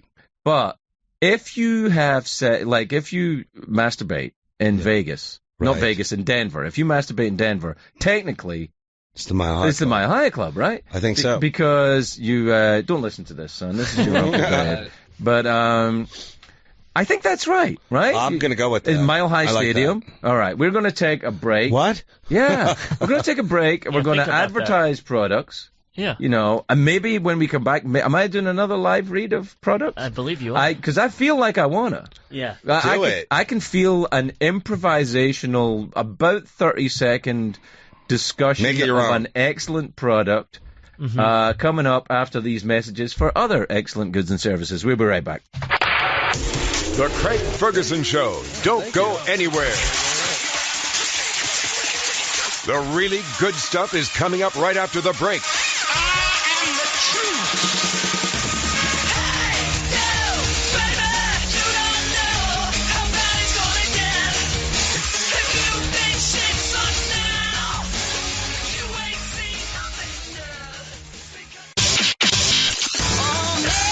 It's the Craig Ferguson Show on Sirius XM Comedy Greats. Sirius XM Comedy Greats. That's why we're here. And you know why we're calling it Comedy Greats? Why is that, Craig? Dave Attell here. A comedy Dave, great. A comedy great. He is the Betty White of the I'll take the methadone set. I like it. Yeah, Yeah. and explain where that comes from, Craig. Well, you know, Dave is a national treasure. Yes. Much like Betty. Yes. But he's Works of with a the darker animals? flavor. I'm right here, guys. Yeah. Please. Well, here's what I think. Like Betty is a flavorful, wholesome, like something you get maybe at a farmer's market. Betty's not a force of nature. She is nature. Right. She is almost like the wind or something like that. She's It's an beautiful. elemental thing. That's she's beautiful. like she's a color or a breeze. The fifth C of diamonds is Betty White. Right. All right. I know it doesn't fit into their thing. It There. doesn't matter. It's Betty. She doesn't have to. But at the same time, Dave has a similar place in our national treasure box. I'm a Yes. club comic, dude. You can sugarcoat it all you want. Well, You know, or that's you why I could- want to get you back in these clubs. I want you to come down, you and your son, come down Roadhouse style, just Yeah. like force your way in. we're gonna do it. We're gonna run down. I like comedy clubs. When was the first time your son saw you live? That must have been kind of You know, nerve-wracking, I huh? don't know. He came to see me. I think on the last tour he helped out a little bit. Sure. What I figured is like he should have a job. That's like true. that's why he's going to get coffee right now. Oh, that's right. Yeah. He's a runner, as we say. He's a runner. He's doing stuff. He's a good kid. That's I right. don't want him to get Hollywooded. I don't want him. Well, sitting don't worry. around- Sending a boy like that out on the streets of New York. Yep. This is no It's Home sink or Alone. Swim. Sink or swim. Well, yeah. and He's going Let's see if all that Taekwondo pays off. All that Krav Maga that he Krav did. Maga. That's the one. Or what's the Brazilian one? MMA, the Brazilian Jiu-Jitsu. Did you do that? No, I don't. But I've rolled around on the floor with a man. That's okay. I think that's great. Do you do any form of? I do kettlebells. That's Russian yoga.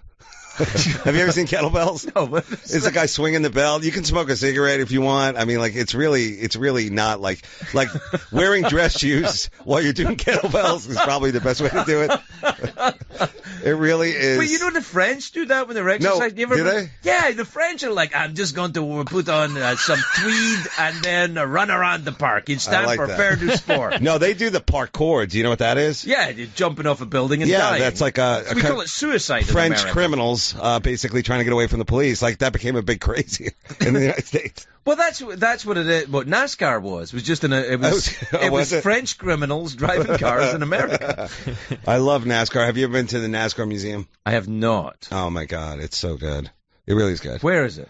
Have you ever wanted to watch a tutorial about like oil pumps or something? It's very like you gotta love cars. I do love cars, but I don't love them enough. Yeah, that's the thing. To watch a tutorial about, I went to the gift shop and even that was like super manly. It was like you gotta... Do you ever watch Top Gear? The British one, not the American one. No. I'm not really. So what is it? It's 3 guys, right? 3 guys, and they roll around on the floor. Do they? Yeah. And they get to drive like amazing cars. Yeah, but they're like funny guys though. Right. Funny drivers. Funny. Well, no, it's not funny as in like funny cars. It's funny as in they are humorous gentlemen of the British persuasion that drive cars, and they know what they're talking about, but they're also funny and they make it accessible. And they drive them all around the world, basically. Sure. Yeah. I think that's cool. Yeah, it's a good thing. That's what I'd like to do, a show with you where we drive a car. There's too many driving comics doing car shows. You know what? You're right. Jay Leno's got one.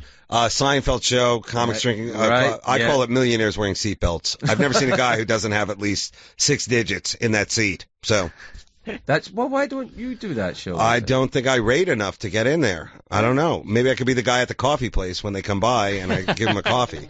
So what you're saying is the coffee guy is like an actor? Well, either way, I lost your executive producer. He's running out. That's Tomas. Tomas is from Eastern Europe. No way. What part? It's where the vampires are? Is it one of those places where like people believe in vampires? Because it could be that would be very cool for me. Yeah, Tomas is where you come up here, Tomas. Are you from microphone? I'm usually really good with this. I think I can guess just by looking at his tattoos. All right. Tomas has got a lot of tattoos. He's 6'5", covered in hair. The ladies love him. He's from Eastern Europe? He's from Eastern Europe. You have to guess. But you have 3 questions. Sure. And after the 3 questions, you have to guess exactly the city he is from or the country. Okay. I like it. It's a challenge. Okay. Do you guys have an Olympic team? Yes. Okay, there we go. Yeah. That immediately means you're not from Queens. All right.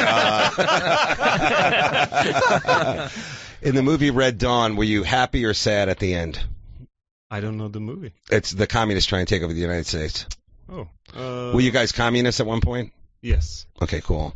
How much would a guy who's like a club DJ make in your country? Like $20 a night. He's from Hungary. It's very close. It's Where? The Czech Republic. Oh, the best porn ever. Yeah. Get your son out of the room. Son, get out. No, you don't. Sorry. They have the best porn. You guys really know what you're doing over there. Yeah, well, they really do. I'm not making it up. They really have the best. But isn't that taking jobs away from American porn providers? No, please. I mean, they take it to a whole nother level over there. They're so beautiful. The women are beautiful. Look how exhausted he looks. It's probably from just seeing all those beautiful women back home. Well, you probably landed here and you're like, where am I? What happened? What's going on here? Yeah, why are you here, Tomas? Well, Tomas was a tour manager for heavy metal bands. No way. Yeah, and then he worked for me on the road. That must have been a really different experience. Very. I'm like, is there anywhere in town we can get a soda? Yeah. After the show? Maybe. I'm looking for a vegetarian meal tonight. What's going on? So that's cool. The Czech Republic. Yeah. So that's never been there. Was big comedy. It wasn't. Yeah. They've got the Chuckle Hut in Prague. Prague is what I hear is one of the best towns ever. It's great, right? It's all right. It's all right. It's all right. What do you mean? Compared to Bucharest? Let's talk. Oh, where's Bucharest? That's in Romania, right? Yeah, which is near Transylvania. That's where the vampire thing gets a nice quiet. Everyone's like, don't bring it up. No, it's not funny. It's a quarter moon out there. It's not a joke. It's not a joke. It's not. Do they do the moon reports to let people know the vampirism? No going up to Dracula's castle tonight. It's not a good night for it. So, do you know what I used to hate in the vampire movies? Because before it was, Hollywood got hold of vampires and like totally delegitimized it, if that's a word. But there used to be when vampires, you would say, okay, it's British ones particularly, would say, let's go up to Dracula's castle and put a stake in his heart. Right. You go, well, it's 15 minutes to sundown. So, well, why not wait until the next day? Oh, that's true. You see, because Dracula's going to wake up in the sun, but they always go, wake up hungry. We've got enough time. Let's go up. We'll find his coffin, put a stake in his heart, and we'll get back in time for tea, because you can't get a decent cup of tea in Los Angeles. Well, you brought up an interesting point, because we live in a very PC time, and I think America, if not the world, is ready for a gender-neutral Dracula, I like it. I like it. Or a bi-curious wolf man. I mean, these are the things that can energize the younger people it would be into a wolf the whole person. It wouldn't be a wolf man. a wolf person. It'd Exactly. be a wolf person, and they see a full moon, and they kind of. Yes, and they blog about it. I don't know what they do. That's right. They send out angry, blood-sucking tweets. Yes. I think that's all right. I like how Dracula is always kind of rich. Am I right? Like, I guess it's through real estate and art. Like, nobody really knows, like, you know, his money. Like, he should have his own money show, like how to invest for like 100,000 years. Well, Dracula. He lived in the David Bowie movie. He lived in the Upper West Side, didn't he? Right. Yeah, that was The Hunger. That was a great movie. I love that movie. That's a good movie. That's a great movie. You know, back in the day, that was like one of the slowest movies. You're like, oh man, this is like, I feel like I'm like on an Ambien or something. But it was beautiful. It was very beautiful. Movies of that time are very slow though. And you know what I blame? The cocaine of the 1980s. Everybody wanted their movie to go faster. Throw it back over to the Czech Republic. Yeah, the Czech Republic. What are the drugs of choice over there? What do you guys like? Well, now it's like New Amsterdam because you can carry 3 grams on anything. And no way. Are you really? Anything? Wow. Anything. Oh my Lord. In the Czech Republic? In Czech Republic, yeah. That's crazy. Well, now, how much is 3 grams? Back in the day, son, don't listen to this. Back in the day, when I enjoyed the Bolivian marching powder, it was, we would take a gram would be enough for an evening.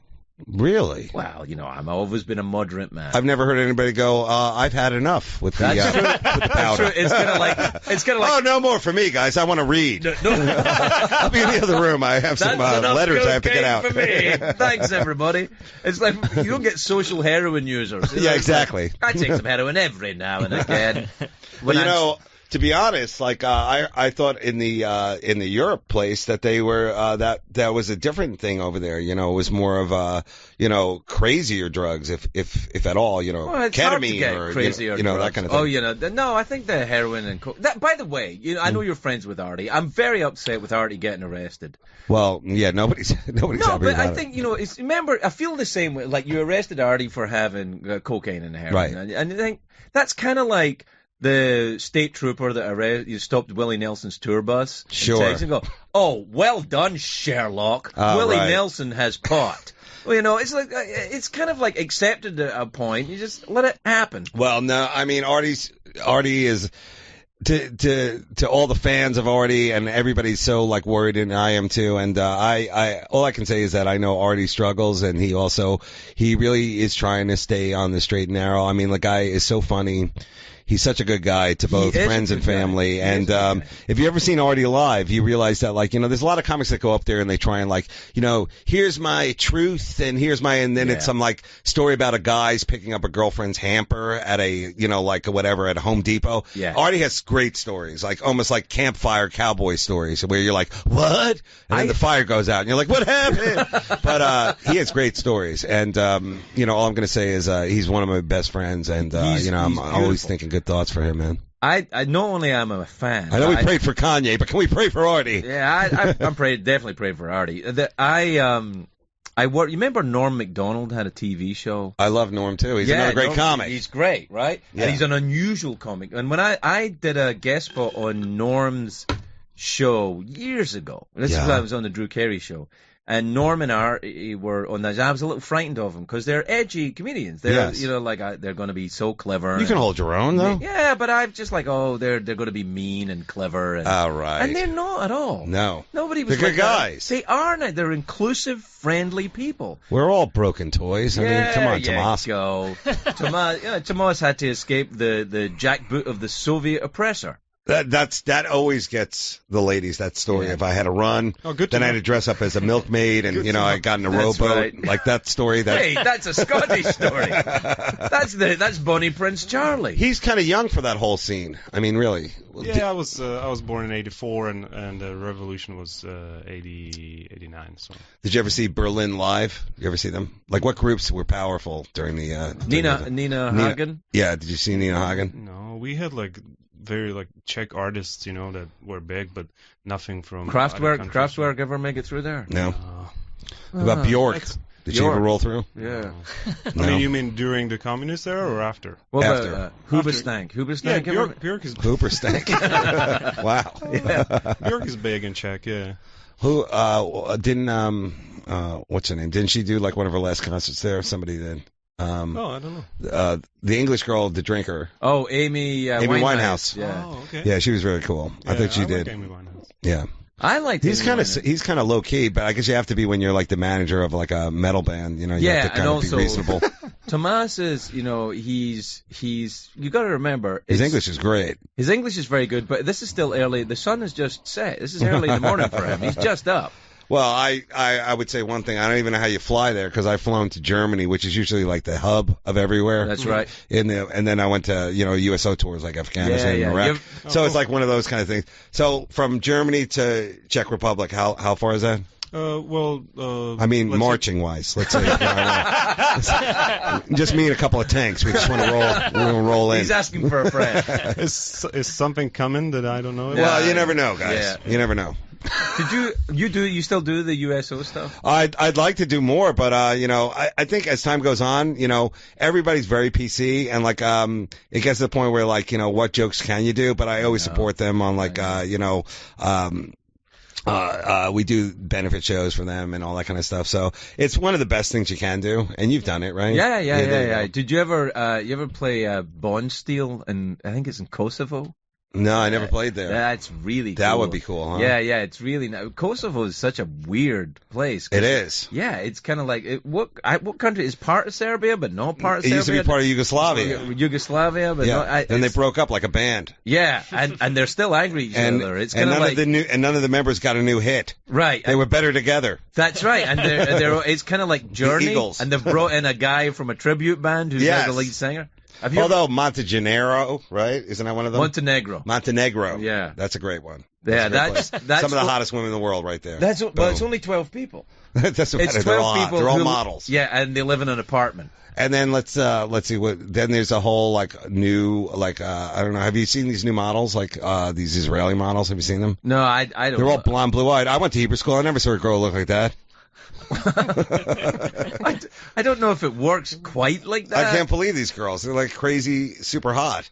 Yeah, but I don't look at that anymore. You don't. You're married. Yeah, well, exactly. I'm completely. Well, how about for your son? Well, I don't know.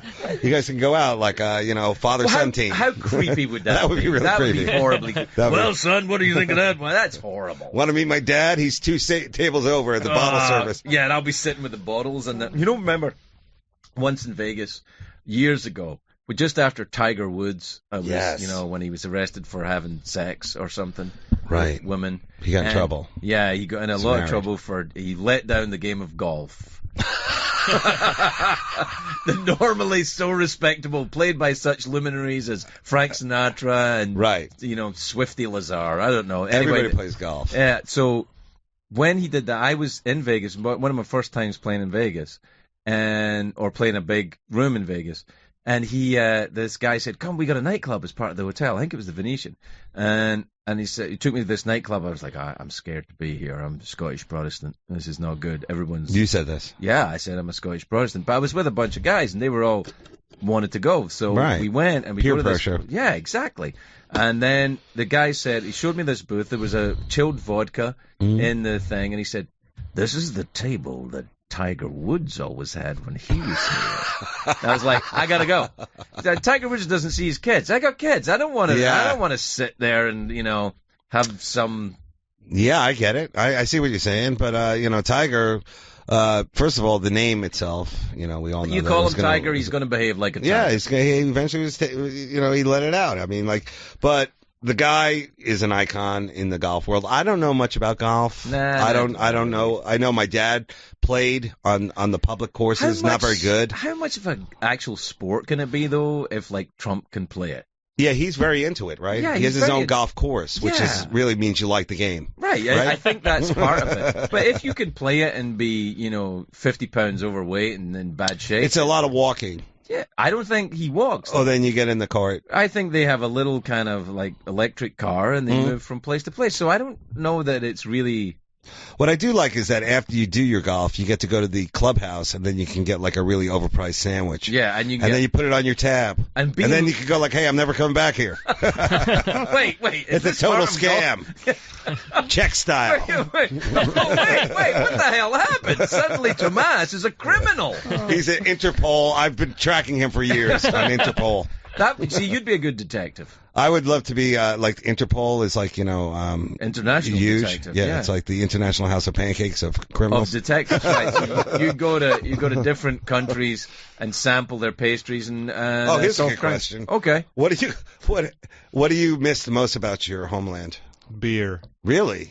We don't have enough beer for you here? Is that it? Czech Budweiser is. I haven't had a drink in 25 years, but Czech Budweiser is the really best good? beer I've ever tasted. I'll have to take your opinion on that. It's very. You can get it in the U.S. Tomas, this is New York. You can get Czech Bud. Yeah. But the beers here, like I feel there's good beer definitely, but people drink it more like a wine. Stronger beers, stronger alcohol beers are like very tasteful. But in Czech, it's more about quantity and like just a regular like a lager or pilsner, So you're missing a volume of beer. Yeah, and good pilsner or lager. I still haven't found one.